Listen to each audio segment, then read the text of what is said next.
welcome to today's episode of The Daily Blend. I'm your host, AC, and we are joined in studio today by Sean Dennehy, who is the director of the complete works of William Shakespeare, the abridged version, and by Kit Carter, who is the director of A Midsummer's Night Dream. How are you?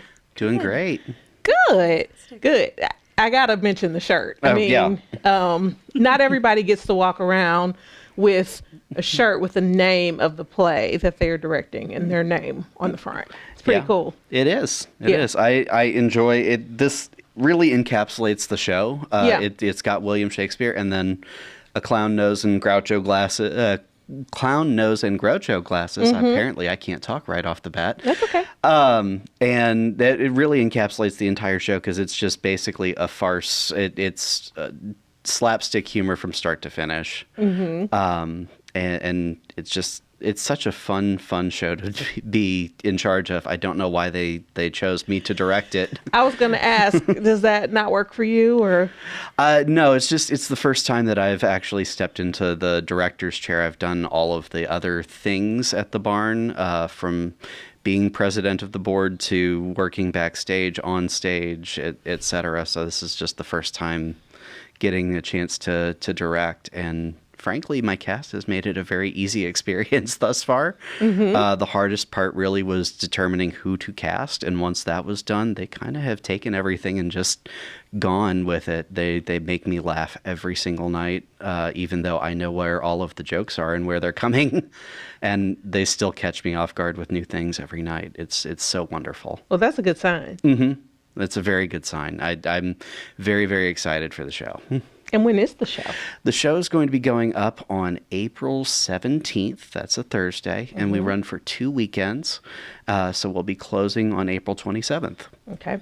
And what will the temperature be like? I know you're a wizard. That is a good question.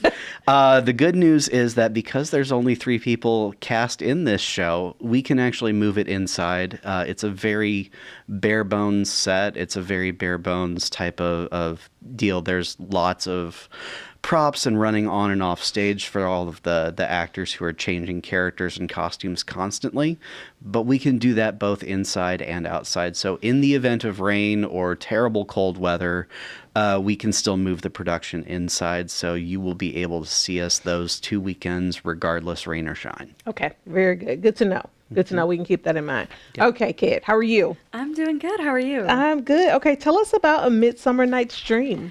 So this is actually the 3rd time I've directed A Midsummer Night's Dream professionally. The first time was when I was fresh out of undergrad.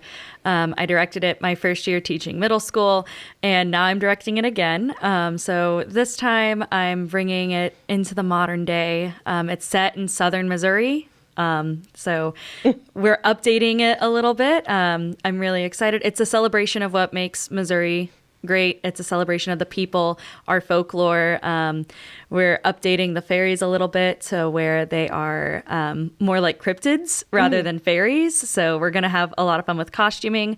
We actually had our first rehearsal last night, and I'm just thrilled with the cast. We were laughing so hard, and we've cast entire families in this show. So there's a few parents with their kids acting, and they love being able to act with their kids. The kids love being able to act with their parents. So I'm just thrilled to be directing again and directing this show again. Oh, I'm sure. And when does the show run?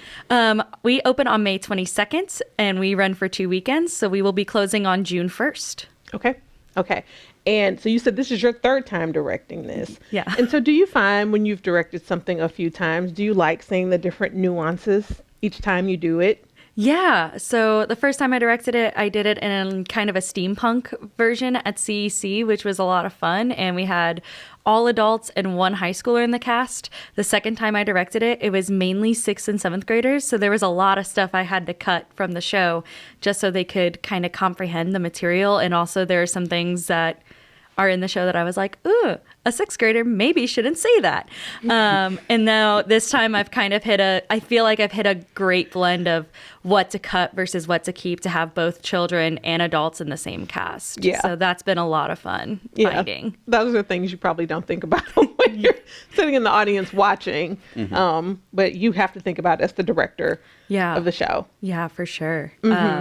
Cutting was the hardest part for me this go around, and then casting, because we had quite a few people come to auditions and we had so many wonderful, talented people come out. That casting was a very long discussion when we had that casting discussion last week. It sounds like casting is really the major thing that I think that we do as directors, because I had 9 or 10 people come out. It wasn't a very large amount of people. But when there's only 3 people in the show and I could cast every single one of those people and be fine, it was a very long and challenging discussion. But, ultimately, I'm very, very happy with the cast that we have. Dana Bakke and Liz Alexander and Chris Bowling are all just going to knock it out of the park. Yeah, it sounds really good. And so this will take you guys, up into the summer, pretty much for Maplewood, right? This will take you guys pretty much up into the summer. And what else do we have to look forward to? So the other shows that we're doing this year, there's 3 of them. So we've got Complete Works Abridged, and then we've got Midsummer. Then we have The Shark is Broken, which is a show basically about the 3 actors on the set of Jaws as the shark has been broken and they're just kind of sitting there stranded on a boat waiting for their next take. Oh, wow. It's a hilarious show with actors sniping at each other and kind of look behind the scenes of how some of that stuff works with movies. Then we have our big musical, Something Rotten, which is all about a contemporary of Shakespeare trying to come up with the next big show before he can.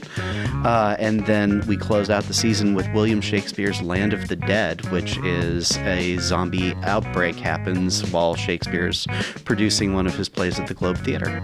Well, okay. There are lots of fun things happening. And where can people find information and buy tickets? You can go to maplewoodbarn.org and buy tickets there. You bring your lawn chairs, blankets, and just enjoy a nice night of theater out underneath the stars.